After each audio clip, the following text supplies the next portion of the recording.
Thank you, Mr. Chairman. Thank you for allowing me to wave on. This is a very important issue to the state of Colorado. And Mayor Johnson, thanks for being here. I know for all of you it's been a long day. Appreciate you being here. Mayor Mike Johnston, Denver has an ordinance that prohibits city and county employees from assisting in the enforcement of federal immigration laws or inquiring about a person's immigration status. We've just talked about that. The city of Denver also has a legal defense fund to support individuals facing deportation. Denver's received more than 41,000 illegal aliens over the past 2 years, and due to its sanctuary status, has become a popular destination for illegal aliens. It's estimated that Denver spends more than $180 million a year supporting illegal immigrants. And in rare cases where ICE is able to apprehend an illegal immigrant in Denver jails, Denver forbids that transfer from taking place in the jail. Now, I just did a ride-along with El Paso County Sheriffs. That's my home county, Colorado Springs, just an hour away. I just did a ride-along with them for the safety of their officers, and the ICE officials. The community and the detainee do transfers in the jail with El Paso County officers present and with the handcuffs on.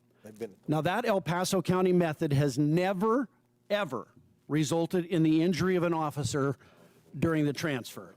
However, in Denver, you require that Denver Police Department release Tren de Aragua gang members to the quote-unquote streets, uncuffed, and hope that ICE agents aren't able to apprehend them on their own.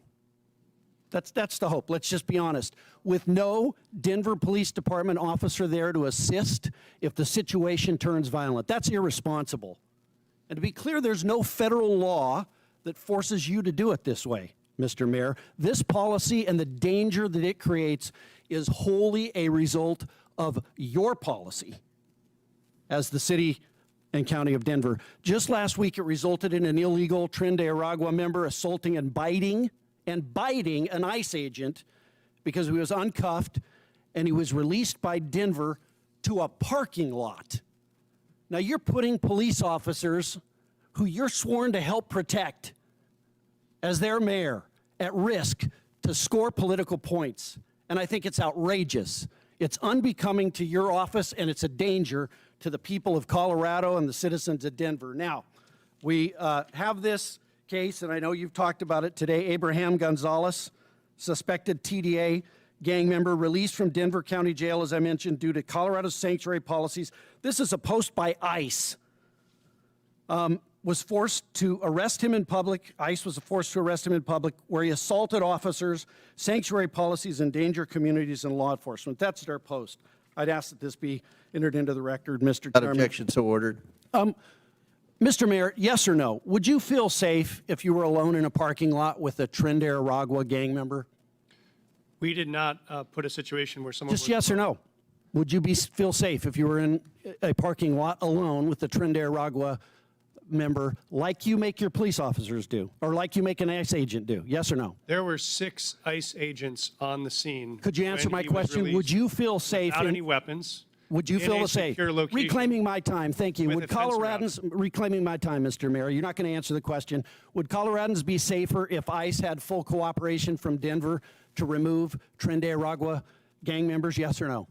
We currently honor those notification requests. We've done it 1,226 times. This is the first time I've ever been aware of there being an incident, which is why I reached out to ICE yesterday. Full cooperation would be allowing them to come into the jail and doing it in the jail, not in the parking lot. Will you change that? For the safety of your officers and those ICE agents, would you change that? I reached out to the ICE officers as soon as I heard about this. I have a meeting with them in the coming weeks to talk about the procedure. We have 2 jails. 90% of the pickups are from the other jail where we've never had an occurrence Would you like change this. it? And so I'm going to sit down with the ICE officers and see if they're It's just common sense. You don't do a transfer in the middle of a parking lot when you can do it in a jail. It's common sense. It's common sense. It's been common sense 1,226 times it's worked, and so we're going to figure out what happened. Mr. Mayor, is your highest priority as mayor the citizens, the safety of the citizens of Denver?